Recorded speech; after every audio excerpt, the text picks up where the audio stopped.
Law and order కాపాడటంలో పూర్తిగా విఫలమయ్యారు. ఇది నిస్సందేహం. పూర్తిగా ఫెయిల్ అయ్యారు.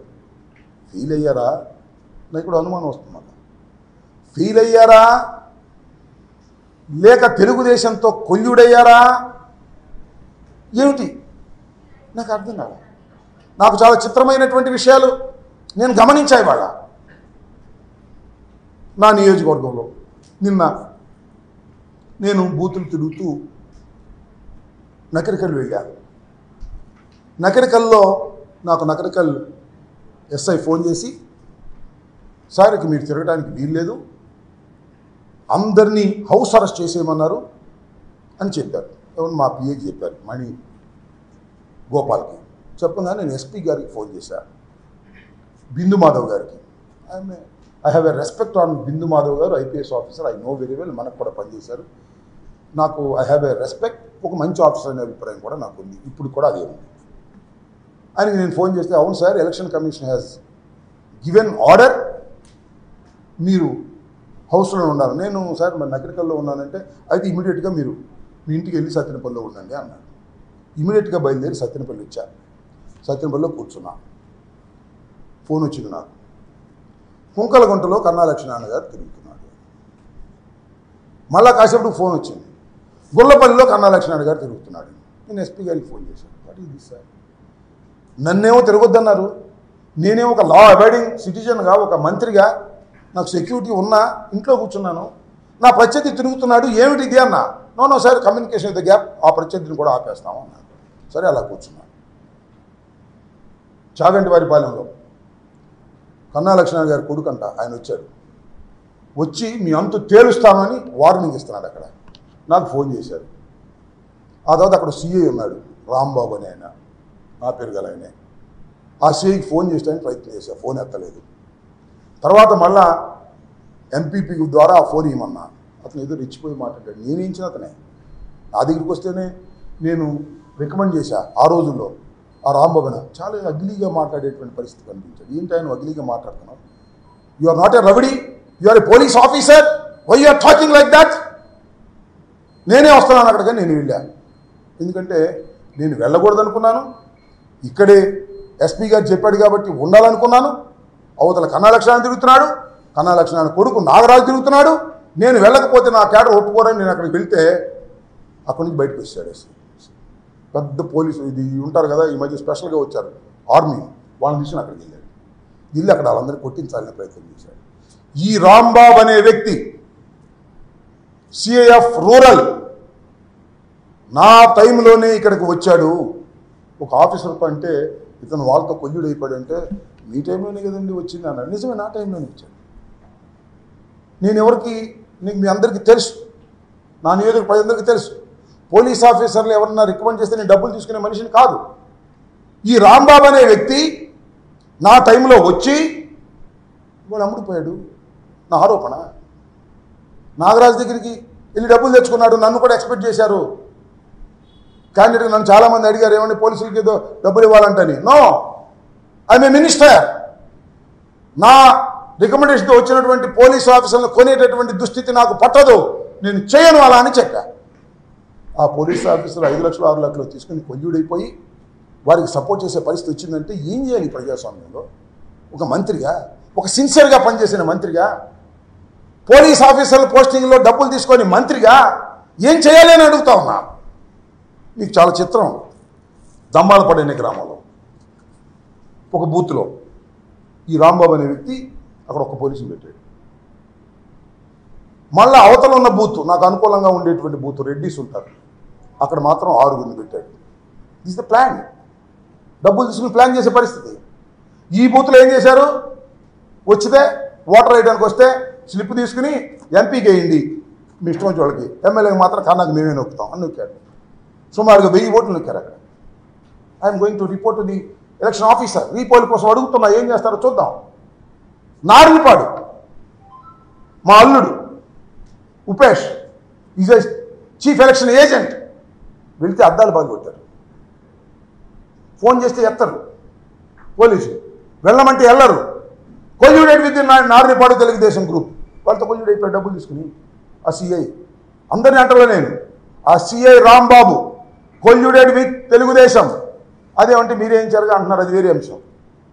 Colluded with Telugu Desam, taking money purchased by Telugu Desam, is doing like that. ఏంటి ఇంకా ప్రజాస్వామ్యంలో రక్షణ లేకపోతే? అయ్యా ఓటేస్తుంటే కొడుతున్నాను, నాకు రక్షణ కావాలి అని అడుగుతుంటే పోలీసులకు ఫోన్ చేస్తే పంపనటువంటి దుస్థితిలో ఉన్నామే. ఒకటి కాదు, రెండు కాదు, కుంకలగుంట, చీమల మర్రి, నారినపాడు, కమ్మాలపాడు, తొండపి, మన గుళ్ళపల్లి, మాదల, ఇవాళ కూడా మాదల్లో జరిగే పరిస్థితి కనిపిస్తా ఉంది. వాట్ ఇస్ మీరు మార్చారు పోలీస్ ఆఫీసర్లు, ఎలక్షన్ కమిషన్ సిన్సియర్గా చేసేవాళ్ళని పెట్టారు మీరు. ఏంటి జరిగిందని అడుగుతా ఉన్నా. Review it. పోలీస్ ఏం చేసిందనే దాని మీద రివ్యూ జరగాలి ఎలక్షన్ కమిషన్ అని కూడా మనం చేస్తున్న దుర్మార్గమైనటువంటి రాజకీయాలు చేశారు. ఇవాళ మేము ప్రభుత్వంలో ఉన్నామో లేదో మాకు అర్థం కానటువంటి పరిస్థితి. న్యూట్రల్ అపోజిషన్లో కూడా మాకు ఇంతకన్నా బాగా జరిగిందని కూడా మనం చేస్తున్నాం. ఆర్తనాదాలు చేస్తున్నటువంటి వైసీపీ కార్యకర్తలకి పోలీసుల్ని పంపలేని దీన స్థితిలో ఇవాళ మేము ఉన్నాం అభ్యర్థులు అంటే నాకు నిజంగా బాధేస్తుంది, గుండె తరిగిపోతుందని కూడా మనం చేస్తున్నాం. ఇంత దుర్మార్గమైనటువంటి పరిపాలన ఇక్కడ జరిగింది ఈ ఎలక్షన్ కమిషన్ టైంలో అనేది నాకు బాధ. సిఐ ఎత్తడు, డిఎస్పీ ఎత్తడు, ఎస్పీ ఎత్తాడు. ఎస్పీ గారు పాపం మాట్లాడుతూ ఉన్నాడు, పంపిస్తున్నాను అంటున్నాడు, 5 నిమిషాలు వెళ్తానంటున్నారు, 5 కాదు గంట అయినా కూడా రీచ్ కానటువంటి పరిస్థితి. ఇంత దుర్మార్గమైనటువంటి పరిస్థితులు ఇవాళ కలగటం చాలా శోచనీయమైనటువంటి, ఇది బాధాకరమైనటువంటి అంశం అని కూడా ఈ సందర్భంగా నేను మనవి చేస్తూ, ఇది నేను మళ్ళా ఎలక్షన్ కమిషన్ నిన్న ఒక స్టేట్మెంట్ ఇచ్చారు, నో రీపోలింగ్ అని. నేను again I'm asking election commission through media, Dammalapadu, Narinapadu, Cheemalamarri already నేను అప్లై చేశాను. వెబ్ కెమెరాస్ పెట్టారు. ఎలక్షన్స్లో వెబ్ కెమెరాస్ ఎందుకు పెడతారు? అక్కడ సరిగ్గా ఎవడ ఓటు వాడు వేసుకున్నాడా లేదని దానిలో చూస్తారు. అది చూసి ఎవడ ఓటు వాడు వేసుకోలేదు రీపోలింగ్ పెట్టాలి కదా. ఎందుకు పెట్టింది?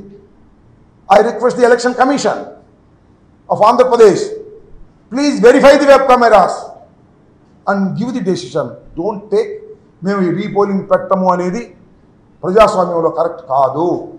మా విన్నపాలు తీసుకోండి, తీసుకొని పరిశీలించండి. పోలింగ్ ఆఫీసర్స్ కూడా కొల్యూడైపోయారు కొన్ని చోట్ల పోలీసులతో పాటు. డబ్బులు ఇచ్చారు, బెదిరిపోయారు, భయపడ్డారు, వాళ్ళు చెప్పినట్టు విన్నారు, వాళ్ళు రాయలేదు పుస్తకంలో. అది కాదు ప్రధానమైంది. You see the web cameras. Web కెమెరాలో చూసి ఎవడి ఓటు వాడు వేసుకుంటే మాకేం అభ్యంతరం లేదు.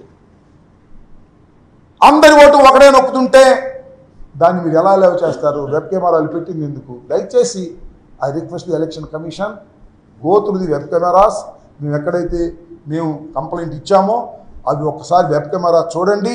చూసి దానిలో తప్పు జరిగిందని స్పష్టంగా కనిపిస్తే రీపోల్ చేయాల్సినటువంటి బాధ్యత ఉంది ప్రజాస్వామ్యం ఇదని కూడా ఈ సందర్భంగా నేను మనవి చేస్తున్నా. కాబట్టి దమ్మాలపాడు 253, 254, నారినపాడు 236, 237, చీమలమర్రి 197, 198. ఈ 6 బూత్స్లో I'm requesting, I'm demanding the election commission to go for a repolling in a short time. ఇవన్నీ కూడా వెబ్ కెమెరాలు చూసి వాళ్ళకి మీరు రీపోల్ చేసే అవకాశం ఇస్తే ప్రజలు మళ్ళీ నిజంగా తమ ఓటు హక్కును వినియోగించుకుంటారు. ఇక్కడ ఓటు హక్కును వాళ్ళు వినియోగించుకోలేదు, వారి బదులు ఎవరో నా ఓటు వాడు నొక్కేశాడు. ఇది మీరు వెబ్ కెమెరాలో చూస్తే అర్థమవుతుంది. ఇది చాలా న్యాయమైనటువంటి డిమాండు, కోరిక ప్రజాస్వామ్యంలో. కాబట్టి దీన్ని కన్సిడర్ చేయాలని మీ ద్వారా, మీడియా ద్వారా ఎలక్షన్ కమిషన్ కోరుతున్నాను. ఆల్రెడీ ఈ 3 గురించి కూడా డిస్ట్రిక్ట్ ఎలక్షన్ అథారిటీస్కి నేను ఆల్రెడీ రిప్రజెంటేషన్ ఇచ్చాను.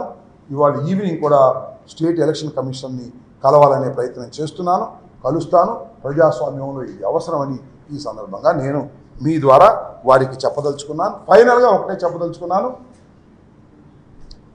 ఎన్ని జరిగినా, ఎన్ని కుట్రలు చేసినా, ఎన్ని తగాదాలు చేసినా, మైనారిటీస్ మీద, ఎస్సీస్ మీద, బీసీస్ మీద ఎన్ని దాడులు జరిగినా గెలిచేది మాత్రం జగన్మోహన్ రెడ్డి గారే. మళ్ళా పరిపాలన కూడా జగన్మోహన్ రెడ్డి గారే చేస్తారు. మళ్ళా పరిపాలనలో మంచి కార్యక్రమాలు చేస్తారు. 4వ తారీఖు మీరే చూడబోతున్నారు. రెచ్చిపోయి ఆ మోకలకు చెప్తున్నాను, జగన్మోహన్ రెడ్డి గారే మళ్ళా ముఖ్యమంత్రి బ్రహ్మరుద్రాదులేకమైన చంద్రబాబు ముఖ్యమంత్రి కాలేడు. ఎందుకంటే చంద్రబాబు మోసగాడు. చంద్రబాబు చెప్పింది ఏ పని చేయలేదు. 14 సంవత్సరాలు చంద్రబాబు ప్రజల్ని మోసం చేశాడు. మేనిఫెస్టో పెట్టి మేనిఫెస్టోలో మోసం చేశాడు. ఒక్కటి కూడా చేయలేదు. నేను అందుకే చాలా సందర్భాల్లో చెప్తున్నా, ఇచ్చిన ప్రతి మాటను నిలబెట్టుకున్న మొనగాడు జగన్మోహన్ రెడ్డి, ఇచ్చిన ప్రతి మాటను చెత్తబుట్టలో వేసిన మోసగాడు చంద్రబాబు నాయుడు. కాబట్టి గుర్తుపెట్టుకోండి, మోసగాన్ని గెలిపిస్తారా మొనగాన్ని గెలిపిస్తారో ప్రజలు ఆల్రెడీ బాక్సుల్లో ఓట్లు వేశారు, చూస్తారు. మొనగాడే ఈ రాష్ట్రంలో గెలవబోతున్నాడు. మళ్ళా ఆ మొనగాడే మళ్ళా పరిపాలన చేయబోతున్నాడు. మళ్ళా మొనగాడే అభివృద్ధి కార్యక్రమాలను, సంక్షేమ కార్యక్రమాలను ప్రజలకు అందించబోతున్నాడు. 4వ తారీఖు 12 గంటలకు మీరందరూ చూడబోతున్నారని కూడా ఈ సందర్భంగా తెలియపరుస్తున్నారు.